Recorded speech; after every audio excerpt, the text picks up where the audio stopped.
إذا أصابتهم مصيبة قالوا إنا لله وإنا إليه راجعون صدق الله العظيم। মহান মাবুদের দরবারে শুকরিয়া আদায় করি, আলহামদুলিল্লাহ। আসরের নামাজ বাজামাতে পড়ার তৌফিক কেনাত করলেন। হাদিস শরীফের মধ্যে আসছে, আল্লাহ নবী সাল্লাল্লাহু আলাইহি ওয়াসাল্লাম ইরশাদ করেন, যেই ব্যক্তি আসরের নামাজ আর ফজরের নামাজ বা জামাতে আদায় করে সে তার পরম পরওয়ারদিগার রবের সাথে তার সাক্ষাৎ লাভ হবে।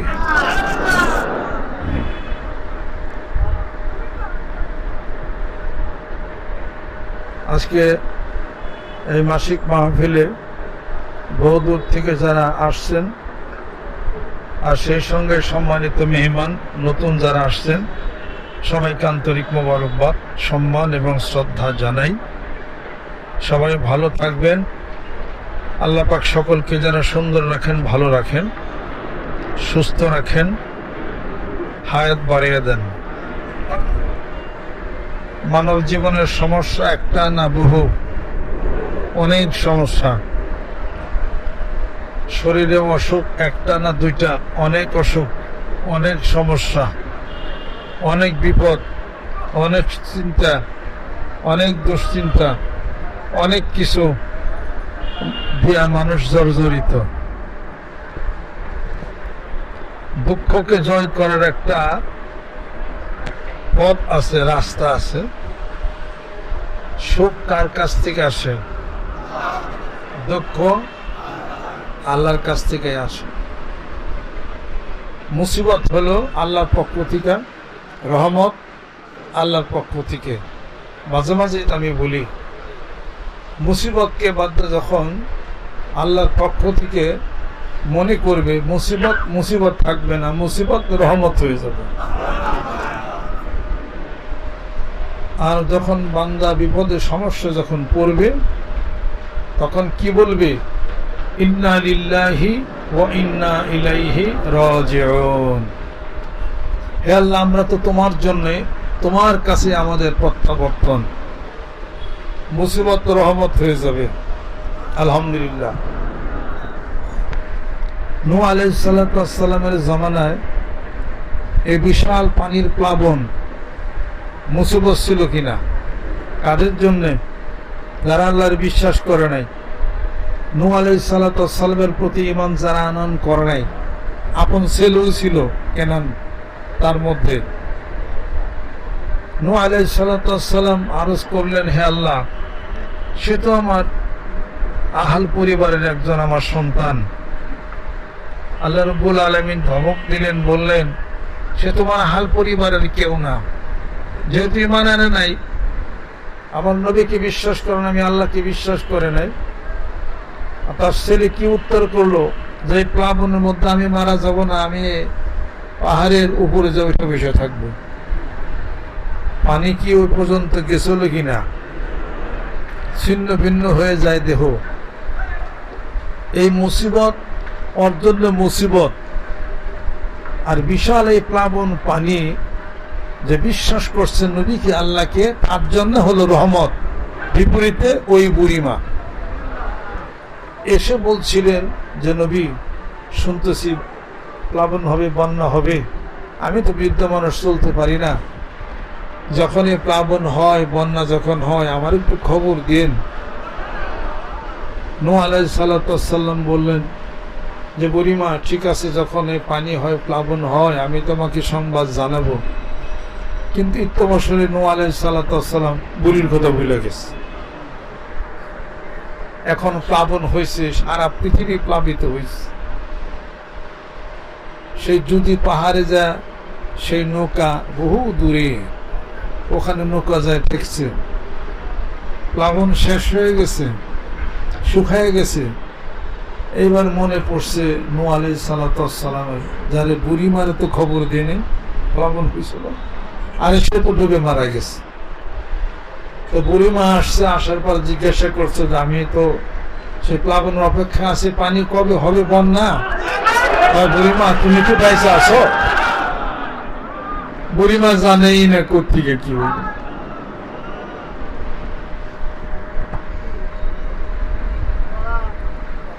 বুড়িমা জানেই না কোত্থেকে প্লাবন কোথায় হয়ে গেল।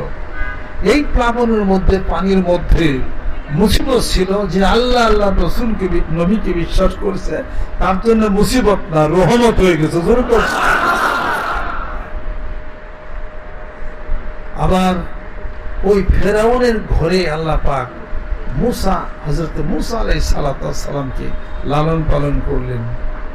তার মায়ের অন্তরটা, হৃদয়টা কাঁদতেছিল, বাচ্চা শিশু ছেলে নদীতে ভাসাইয়া দিছে।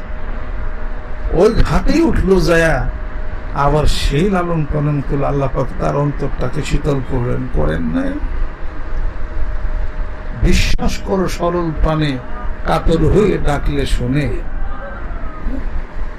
তোমার চাওয়ার, তোমার প্রাপ্তির চেয়ে বেশি মহান মাবুদ আল্লাহ পাক তোমাকে দিতে পারেন। আসা রব্বুনা আন ইউবদিলানা খায়রাম মিনহা ইন্না ইলা রাব্বিনা রাগিবুন। সুবহানাল্লাহ ওয়া বিহামদিহি। কেমন কথা! নৌকাতে ভাসায় দিল ছোট্ট একটা কাঠের বাক্স। শিশু মুসা ভাসায় দিল, ভাসতে ভাসতে গেল। লক্ষ্য রাখছেন কে? মহান মাবুদ। আল্লাহ পাক জোর গলায় বলতেছিলেন না পদ্ধতি ভাবে, হে মুসা ইযহাব ইলা ফিরআউনা ইন্নাহু তাগা, ফিরআউনের নিকটে যাও, দাওয়াত দাও। আল্লাহ, আমি তো, সে তো আমাকে পাইলে একরকম বাইরেই বের, এই অবস্থা আমার তো ভয় করতেছে। হয়তো তোমার ভাই হারুনরে নিয়ে যাও, সে তো স্পষ্ট কথা বলতে পারে, তোমার তো কণ্ঠের মধ্যে জড়তা আছে। তিনি অবশ্য কারণ দর্শাতেছিলেন, আমি গেলে সমস্যা, আমার শত্রুতা, অনেক কিছু ফেরাউন আমাকে করতে পারে। আল্লাহ পাক বলতেছেন, হে মুসা যাও, আমি দেখতেছি তোমার সাথে আছি। আল্লাহ সাথে ছিলেন না? লা তাহজান ইন্নাল্লাহা মা'ানা, কোনো ভয় নাই, আল্লাহ আমাদের সাথে আছেন। আল্লাহ পাক অভয় দিলেন। ওই গাড়ে শুয়ে শত্রুপক্ষ এসে গেছে, দেখা যায় পা। হযরতে সিদ্দিক আকবর রাদিয়াল্লাহু তাআলা ভীত সন্তুষ্ট করেছেন, ইয়া রাসূলুল্লাহ, শত্রুদের পা দেখা যায়, যদি দেখে ফেলে এখনই তো আমাদেরকে খুব করে ফেলবে। আল্লাহ পাক একটু সান্ত্বনা দিলেন, লা তাহজান ইন্নাল্লাহা মা'ানা, আল্লাহ আমাদের সাথে আছেন, কোনো ভয় নাই। যখন চলে গেল, হযরত সিদ্দিক আকবর রাদিয়াল্লাহু তাআলা বলতেছেন, ইয়া রাসূলুল্লাহ, শত্রু যদি ঢুকেই যাইতো তাহলে আমাদের কি হতো? আবু বকর, তুমি কি দেখতে চাও? এই গুহার মধ্যে দিয়ে তাকায় দেখো। হযরত আবু বকর সিদ্দিক রাদিয়াল্লাহু তাআলা দেখতেছিলেন যে বিশাল বিশাল ঘোড়া, একটা পাল রেডি হয়ে আছে, নৌকা, এগুলো রেডি হয়ে গেছে। আল্লাহ পাক বলতেছেন, হে রাসূল, আমার বন্ধু এখান থেকে যেভাবে যাইতে চাইছিল ওইভাবে আমি সব রেডি রাখছিলাম। আমার বন্ধু পানি যোগে যদি পার হয়ে যাবে তাও আছে, আর আর ঘোড়ার উপরে সর করে যদি পার হয় সেটারও ব্যবস্থা আছে। জোরে কোন সুবহানাল্লাহ। যখন আল্লাহর উপরে ভরসা থাকবে, আল্লাহ পাক তো রহমত, আল্লাহ তো মহাপ্রচন্ড গতি, আলো এবং এনার্জি, শক্তি, তার সাথেই যখন আপনার সম্পর্ক অ্যাটাচমেন্ট হয়েছে, তখন সে আল্লাহর উপরে ক্ষমতা তো আর কেউ নাই। ইন্নাল্লাহা আলা কুল্লি শাইইন কদির। আল্লাহ বলে, বান্দা আমি তোকে হেফাজত করব। আগুন থেকে হেফাজত করছি না আমার ইব্রাহিমকে? ইয়া নারু কুনি বারদান ওয়া সালামান আলা ইব্রাহিম। আগুনের ধর্ম পূর্বে ইব্রাহিম আলাইহিস সালামকে পুরছিল নাকি? জোরে কোন, পুরো নাই। আল্লাহ পাক বলে, আগুন আরামদায়ক ঠান্ডা হয়ে যাও, না বেশি ঠান্ডা নাকি না বেশি গরম, যতটুকু আরাম লাগে এই পরিমাণ ঠান্ডা, বেশি ঠান্ডা হয়েছে না। আগুন তো ঠান্ডা হয়ে গেল। ছুরির ধর্ম কাটা, জোরে কম ঠিক কিনা? ছুরির ধর্ম কাটা। ছুরি কি কাটছিল? ইয়া আবাতি ফাল মা তুমার সাতাজিদুনি ইনশাআল্লাহু মিনাস সাবিরিন। পুত্র ইসমাইল বলতেছিলেন ইব্রাহিম আলাইহিস সালাম, যে হে পিতা, আপনি যা ইচ্ছা তাই করতে পারেন, অচিরে আমাকে ধৈর্যশীলদের মধ্যেই পাবেন। তরবারি নিয়ে চোখটা বাঁধলেন, যদি মায়া লেগে যায়। এবার পাথরের মধ্যে শোয়াইলেন পুত্র ইসমাইলকে, সে শুয়ে গেছে। কেমন ছেলে, কেমন পিতা! এই যে বলা হয় লান তানালুল বিররা হাত্তা তুনফিকু মিম্মা তুহিব্বুন, যে পর্যন্ত তোমার আকর্ষণের যা, তোমার ভালোবাসার যা, আমি আল্লাহর রাস্তায় যে পর্যন্ত তুমি সফর্দ না করবো পর্যন্ত কাজই হবে না, ইমানি পরিপূর্ণতার মধ্যে আসবে না। বৃদ্ধ বয়সে সবচেয়ে ভালোবাসার যে ছিল সে ছিল পুত্র ইসমাইল। সুদ পাচ্ছে, এবার তরবারিদের গলার মধ্যে ছুরি চালাইছে। গলা তো কাটে না, ছুরির ধর্ম কাটবে। আল্লাহ পাক বলেন ওই কাটা স্টপ হয়ে গেছে, কাটে না। নিষেধ করে, শরীর সাবধান, গলা তো কাটবি না, একটা পশমও কাটবি না। আমার ইব্রাহিমের পরীক্ষা চলছে। কি পরীক্ষা? ওই পরীক্ষার এক কোনা কানে বরাবর আসতে পারে। আল্লাহরে থেকে রসুলের থেকে বাড়ি করতে কোন জায়গায় বলে যাইতাম আমরা। ছোট ছোট কিছু পরীক্ষা, তাই তো আমরা ফেল করি। শরীরে ধর্ম কাটা, আল্লাহ পাক বলে যে শরীর কোনো কাজ হবে না ওখানে। এবার ওই তরবারির ধার পরীক্ষা করার জন্য পাথরের মধ্যে আঘাত আনলেন ইব্রাহিম আলাইহিস সালাম। পাথরটি খণ্ডিত হয়ে গেল, গলা কাটে না। আল্লাহ পাক বলেন ওয়ানাদা ইয়া আইয়া ইব্রাহিম, হে ইব্রাহিম, তোমার স্বপ্ন সত্য পরিণত হয়েছে, পরীক্ষায় পাস। দুর্গল সুবহান, জান্নাত থেকে একটা দুম্বা নিয়ে আসলে দুম্বা কুরবানি হয়ে গেল। দুর্গল সুবহানাল্লাহ।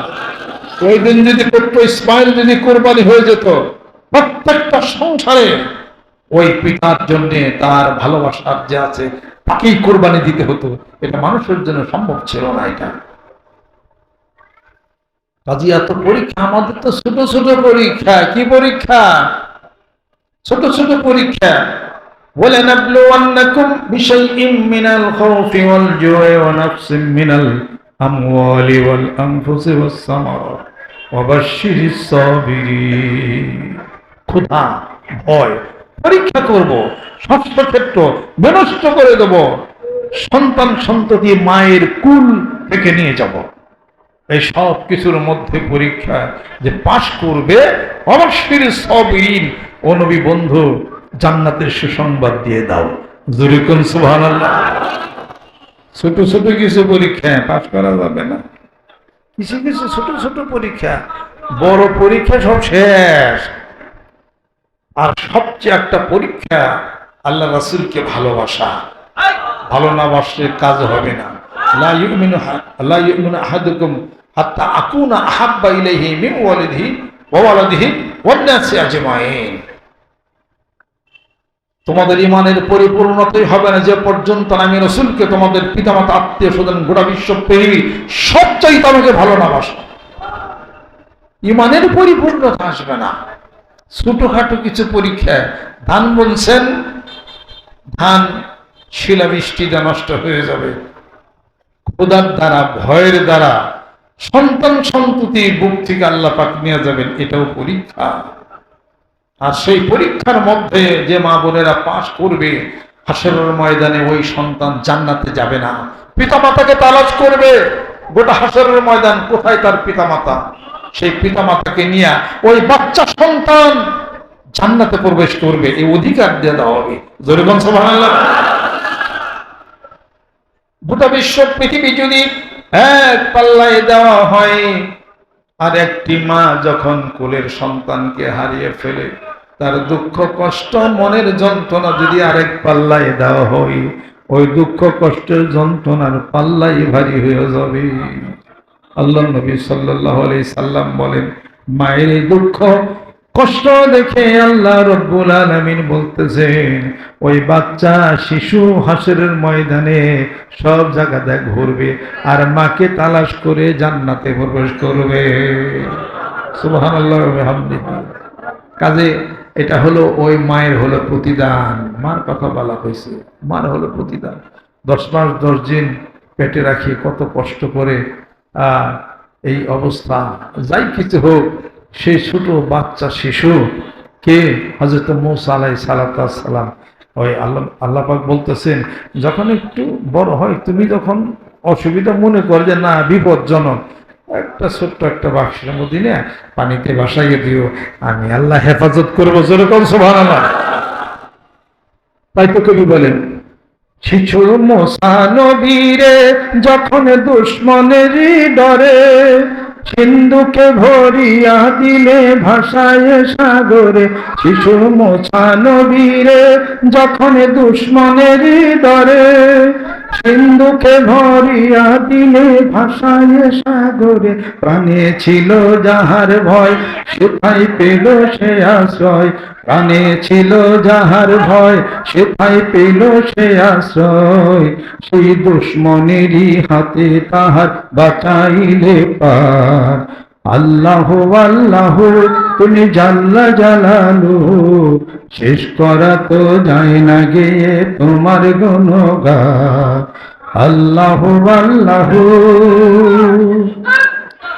যখন ইউনুস নবীরে খাইলো মাছেতে গিলিয়া, ফেরেশতা পাঠাইলে তখন ইসমে আজম দিয়া। যখন ইউনুস নবীরে খাইলো মাছেতে গিলিয়া, ফেরেশতা পাঠাইলে তখন ইসমে আজম দিয়া। দমে দমেতে হরদম পুরুষে ইসমে আজম, দমে দমেতে হরদম পুরুষে ইসমে আজম। সেই মাছের উদর হতে সে যে পেল পরিত্রাণ। আল্লাহ আল্লাহ তুমি জাল্লা জালালুহু, শেষ করা তো যায় না গেয়ে তোমার গুণগান। আল্লাহ আল্লাহ। সবই হলো আল্লাহ পাকের কুদরতের হলো খেলা। মুসিবত থাকবে না, যখন মনে হবে এই মুসিবত আল্লাহর পক্ষ থেকে, মুসিবত রহমত হয়ে যাবে। জনজের কম আল্লাহ পাক যে ছোটখাটো কিছু বিপদ আপদ দেন না? অসুখ একটা বিপদ না? মাথা বিষ বিপদ, চোখ বিষ বিপদ, পেট বিষ বিপদ, ঠান্ডা লাগছে বিপদ, অসুখ নাই গিলা। এক সাহাবী আসলেন, ইয়া রাসূলুল্লাহ, অমুক যে একটা মেয়ে আছে, মেয়ে ও ধনবতী, টাকা পয়সা আছে, সুন্দরী আছে এবং সব মিলেই ভালো আছে, আপনাকে বিবাহের প্রস্তাব দিছে। আল্লাহ নবী সাল্লাল্লাহু আলাইহি সাল্লাম স্বীকার করলেন, ঠিক আছে আমি আলহামদুলিল্লাহ রাজি আছি। কিন্তু যখন সাহাবী বলতেন মহিলাটা, মেয়েটা এতই গুণবতী যে তার কোনো অসুখ বিসুখ হয় না, এই কথা যখন বলছেন, আল্লাহ নবী সাল্লাল্লাহু আলাইহি সাল্লাম বলেন প্রস্তাব প্রত্যাখ্যান, এই মেয়ে আমি বিবাহ করব না। কেন? কারণ অসুখ বিসুখ বালা মুসিবত আল্লাহর পক্ষ থেকে রহমত। ওই মেয়ের যদি কিছু অসুখ বিসুখ থাকতো তাহলে আমি বিবাহ করতাম।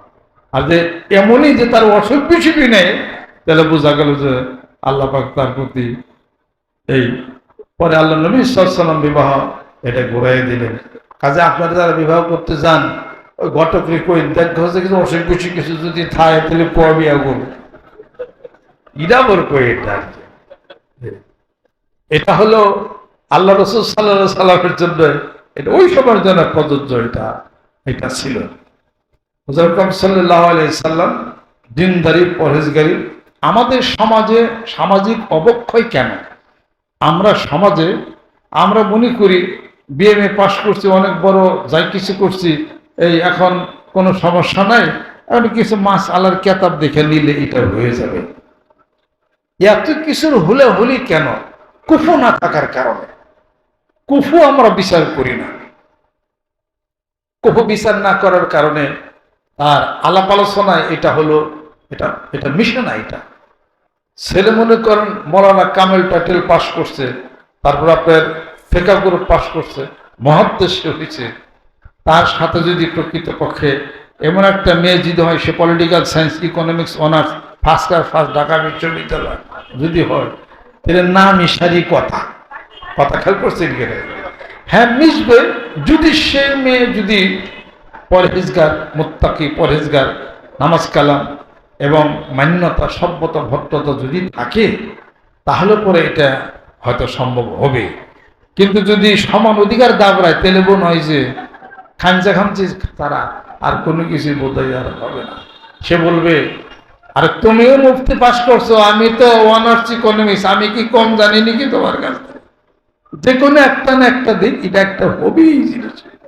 কাজেই মৌলানা সে আলেম, তার মুয়াফেক আর একজন আলেমা দাওরায় পাশ করছে মেয়ে, ওকে যদি সে বিবাহ করে তাহলে ইন্নাল মুআলাফাতা তাকওয়া ফি বাইনাল আকিলাইনে মিন জিহাতি তাশাকুলিহিমা ফিল হুমুক, তাহলে এইটা সে হয়ে যাবে।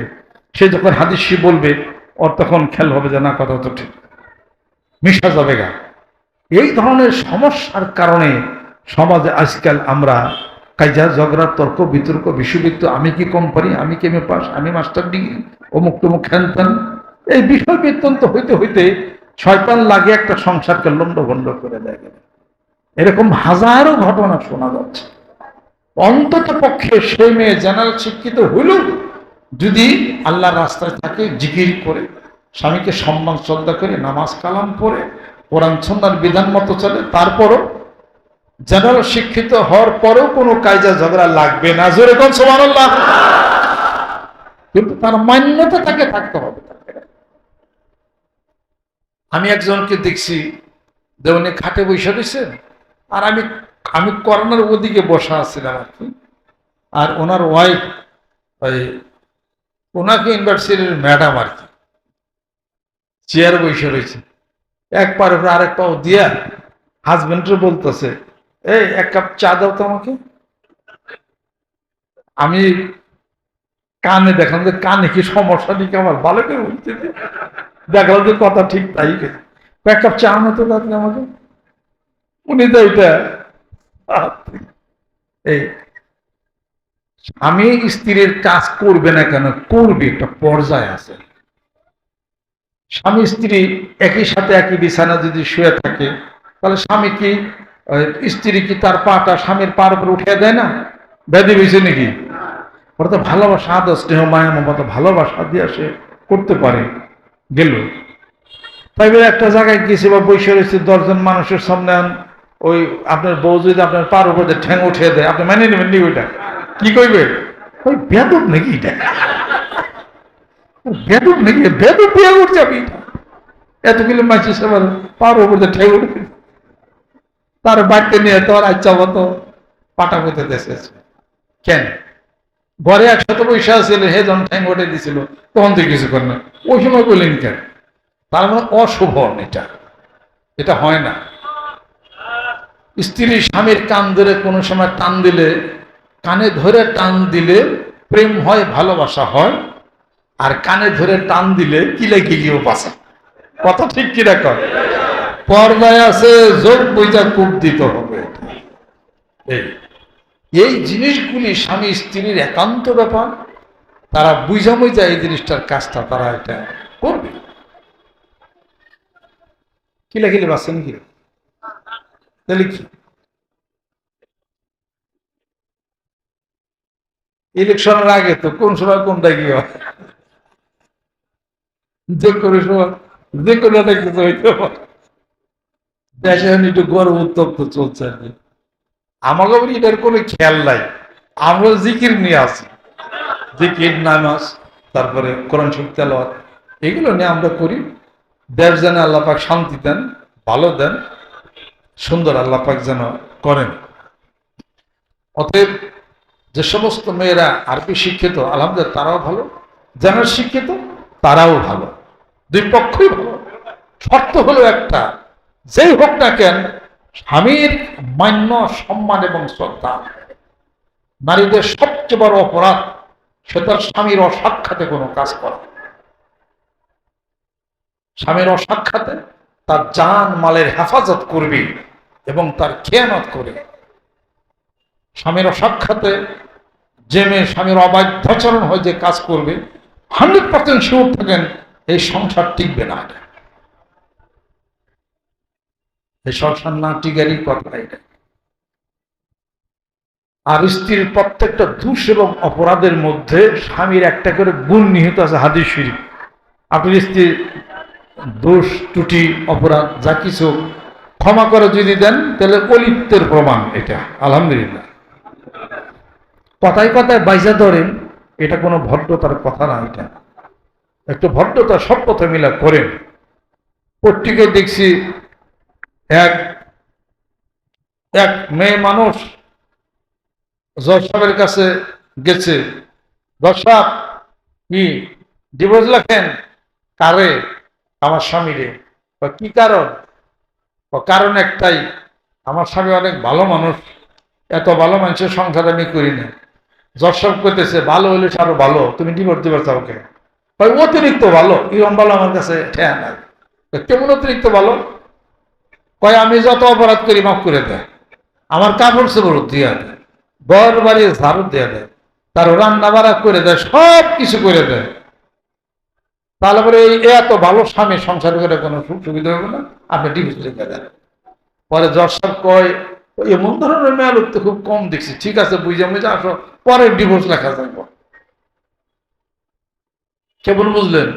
পেপারে পাইছি আমি, বিদেশে পেপারের মধ্যে আমি এটা পাইছি। এরকম স্বামী যদি হইতে পারেন, নিঃসন্দেহে আল্লাহর অলিত্বের খাতায় নাম উঠবে। আবার এমনও যদি হয় আপনার এবাদত বন্দিগি জিকির আজকার মান সম্মান নষ্ট যদি হয় আপনার স্ত্রীর দ্বারা, তাহলে পরে কি ফাহজারু, আল্লাহ পাক বলেন পরিত্যাগ করার হুকুম করলাম, পরিত্যাগ করে দাও। ওই সন্তান পরিত্যাগ করো, স্ত্রী পরিত্যাগ করো, যে তোমার আল্লাহ এবং আল্লাহ রসুলের ক্ষেত্রে ধ্যানের ভাঙন যে সৃষ্টি করবে, যে তোমার অসাক্ষাতে কাজ করবে, অসাক্ষাতে লেনদেন করে তুমি ইসলামের বিধান আছে 3 বার স্ত্রীকে ক্ষমা করতে পারো, 4র্থবার তার সংসার পরিত্যাগ করা হতো। এবং তুমি যদি দেখো ইসলামের বাহিরে কোনো কাজ সে করে তোমার অসাক্ষাতে, এই যে ইসলামে হালাল হয় না যেটা, এরকম যদি দেখো, এরকম অপরাধ যদি তোমার হয়, 3 বার পর্যন্ত ইসলামের হুকুম আছে, 4র্থবারের কোনো হুকুম নাই, ওই স্বামীকে আল্লাহ তা আটকাবে না। যদি দেখো অনেক তাকে করছো, উপদেশ দিছো, নামাজে পড়ে না, মাফ করে দিছো বহু, অনেক দিছো, তোমার কাছে টাকা পয়সা নিয়ে আসে অন্যত্র ব্যবসা বাণিজ্য করে। যদি দেখো তোমার নিষেধের পরে, তওবা করার পরেও সে টাকা পয়সা নিয়ে আসে ব্যাংকে সুদের লেনদেন করেছে, সুদের টাকা টোকা দেয়, সুদেরই করে, আর তোমার অবর্তমানে সে কাজ করে হিসাব পত্র করে, তোমার অবর্তমানে সে কুফুরি জাদুটোনার মধ্যে ঢুকছে, এরকম প্রমাণ যদি পাও, চুরির প্রমাণ যদি পাও, তাহলে পরে তার সংসার পরিত্যাগ করা ইসলামে হালাল আছে, জায়েজ আছে। আর যদি তুমি সঠিক হয়ে যাও যে এর পরিবর্তন হওয়া কোনোদিনই সম্ভব না, তার আগে 3টা টার্ম তুমি তাকে ক্ষমা করে দাও। 3 টার্ম ক্ষমা করে দেওয়ার পরে আবার যদি 4র্থ সে ভুল করে, তাহলে বোঝা গেল কোনোদিনই সে ভালো হবে না। তার কারণ সে গোপনে তোমার টাকা পয়সা নিয়ে এসে সুদের লেনদেন সে করে। আর রাশিয়াল মুরতাশি কালাম ফিন্নার, আহাল্লাল্লাহুল বাইয়া ওয়া হাররামার রিবা, এরকম ধরনের বড় যদি কিছু থাকে, তাহলে তুমি তোমার জীবনকে বাঁচানোর জন্য আল্লাহ এবং আল্লাহর রাসূলের পথে রেখে চিন্তা মুক্ত হওয়ার জন্য তুমি তোমার স্ত্রী পরিজনকে তুমি পরিত্যাগ করতে পারো। এটা এই যে ফতোয়া গ্রুপ আছে, মাওলানা মুফতি সাহেবের কাছে মাসলা জিজ্ঞাসা করেন, মাসলা কি ঠিক কইছি? আল্লাহ আমাদেরকে যেন কবুল করে নেন। অনেক রোগ বেশি কিনা? রোগ কয় প্রকার? 2 প্রকার। একটা হলো জাহিরি রোগ, আর একটা হলো বাতিনি রোগ। জাহিরি রোগ মানে চোখে বিষ ব্যথা, পেটে বিষ ব্যথা, মাথায় ব্যথা, হাতে ব্যথা, পায়ে ব্যথা। আর বাতিনি রোগ মানে অদৃশ্য রোগ, যা দেখা যায় না, সেই রোগ হলো কলমের মধ্যে রোগ, অসুখ, বিমার। এই সম্পর্কে সূরা আল বাকারা বিভিন্ন জায়গাতে আল্লাহ পাক ঘোষণা করেন, ফি কুলুবিহিম মারাদুন ফাযাদাহুমুল্লাহু মারাদা ওয়া লাহুম আযাবুন আলীমুম বিমা কানু ইয়াকযিবুন। তাদের অন্তরের মধ্যে রোগ ব্যাধি চিকিৎসা করে না, এই রোগ ব্যাধি আরো আল্লাহ পাক কি করেন, বাড়িয়ে দেন। আর বাহিরের রোগ ব্যাধি চিকিৎসার জন্য মানুষ ডাক্তারের কাছে যায়, অন্তরের রোগ ব্যাধি চিকিৎসার জন্য, আত্মশুদ্ধি করানোর জন্য আর একজন সাদেক ভালো মানুষের সাথে সে চলে যায়। জোরে কর সুবহানাল্লাহ। আল্লাহ বলেন ওয়াকুনু মা সাদিকিন, সাদিক মানুষদের সাথে বন্ধুত্ব করো। ওয়াত্তাবি সাবিলা মান আনাবা ইলাইয়া, যে আমার দিকে রুজু হইছে, আমার দিকে আসছে, তুমি তার সাথে বন্ধুত্ব করো। জোরে কর সুবহানাল্লাহ। এই হলো অন্তরের রোগ। আর এই অন্তরের রোগের চিকিৎসা লই আলা বিযিকরিল্লাহি তাতমাইন্নুল কুলুব, যা জিকিরে একমাত্র তোমার অন্তর রোগ সরে যাবে আর প্রশান্তময় হয়ে যাবে, শান্তিপ্রাপ্ত হয়ে যাবে তোমার কলব। জোরে কর সুবহানাল্লাহ।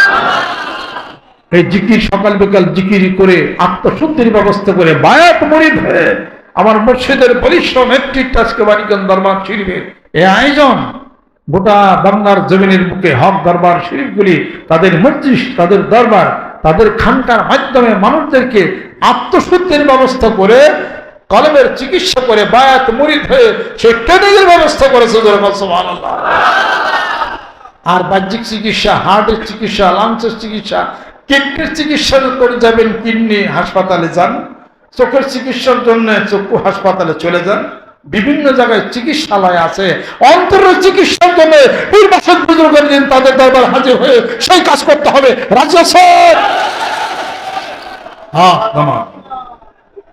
সকলে গায়ে গায়ে ডান হাতে ধরে গোনার জন্য তওবা হবে। যদি কেউ আর মাগরিবের পরে অসুখ বিসুখ চিকিৎসা আলাপ আলোচনা হবে। যেরকম ঠিক না? আপনারা কাগজ কলম না বসবেন, অসুখ বিসুখ কি অসুখ, কি কি রোগ চিকিৎসা মাগরিবের পরে চিকিৎসা হবে ইনশাআল্লাহ তাআলা। যাদের চোখের সমস্যা, চোখে দেখেন না, পাইলসের সমস্যা, পেট বিষ, পাগল হয়ে গেছেন, মাথা ঠিক নেই, ঘুম আহে না, চোখ ফটফট করে, চোখ করার নাগাল লাল হয়ে গেছে, পেট রেন্দে বিষ করে, বিষ তো পিঠে গেছে, এখন বলে মান্দায় নামছে, অনেক কিছু আছে। কথা খেয়াল করছে, বিভিন্ন রোগের নাম আমি কোমরে মগরে উপরে। এখন আর সময় নাই। যারা নতুন আসছেন, পুরাতন গাইকে ডাইন হাতে ধরে গোনার জন্য তওবা হবে। আমাদের মাদ্রাসা আজকে যারা তাফসীর গ্রুপের ছাত্র যারা, তাদেরকে আমি মাগরিবের পরে এখানে আসার জন্য বলতেছি। আজকে তোমাদের কে কে তাফসীর করবা, গত তোমরা জবান দিছিলে, আজকে তাফসীর করতেই হবে তোমাদের। সবাই ওয়াজ শোনাইবা। আউযু বিল্লাহি মিনাশ শাইতানির রাজিম। বিসমিল্লাহির রহমানির রহিম। तौबा किया मैं सब बुरी बातों से और सब बुरे कामों से, और बैत किया मैं ऊपर हाथ मोहम्मद मंजरुल इस्लाम सिद्दीकी खलीफा अलहास हजरत मौलाना मोहम्मद अजहरुल इस्लाम सिद्दीकी साहिब के, आई मेरे मौला इस तौबा और इस बयात कबूल फरमा, अल्लाहुम्मा आमीन। रब्बना आतिना फिद दुनिया हसना व फिल आखिरति हसनातन व किना अज़ाबन नार। আল্লাহ মাফ করে দাও। আল্লাহ নতুন পুরাতন যারা আসছে আল্লাহ মাফ করে দাও। আল্লাহ নতুন বন্ধুরা জিকির করবে, আল্লাহ বায়াত গ্রহণ করেছে, আত্মার সাথে আত্মার বন্ধন লাগাইছে। আল্লাহ আমাদের জিকিরগুলোকে কবুল করে নিও। আল্লাহ বায়াতকে তুমি কবুল করে নাও। আমাদের পিতা মাতা আত্মীয়স্বজন যারা ইন্তেকাল করেছেন আল্লাহ তাদের উপরে প্রিয়ার হাদিয়া পৌঁছে দাও। এখানে যারা শাহিদ আছেন আমার পিতা মাতা সহকারে, আরো মুরব্বী আল্লাহ মাসুম বাচ্চা সহকারে যারা শাহিদ আছেন আল্লাহ তাদের উপরে বায়াতের হাদিয়া পৌঁছে দাও। আল্লাহ গত এক মাসে যারা ইন্তেকাল করেছেন মানিকগঞ্জ দরবারী আশিক এবং পাগলেরা, এখানে সংবাদ পৌঁছে গেছে। আল্লাহ ওই পাগলদের রূপে মোবারকে আল্লাহ তাদের আমল নামে ইয়ার হাদিয়া তুমি পৌঁছে দাও।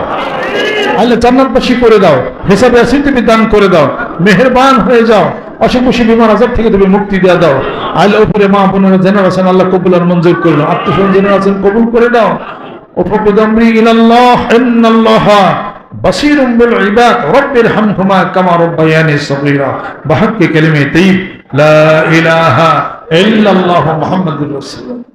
আসসালামু আলাইকুম ওয়া রাহমাতুল্লাহি ওয়া বারাকাতুহু।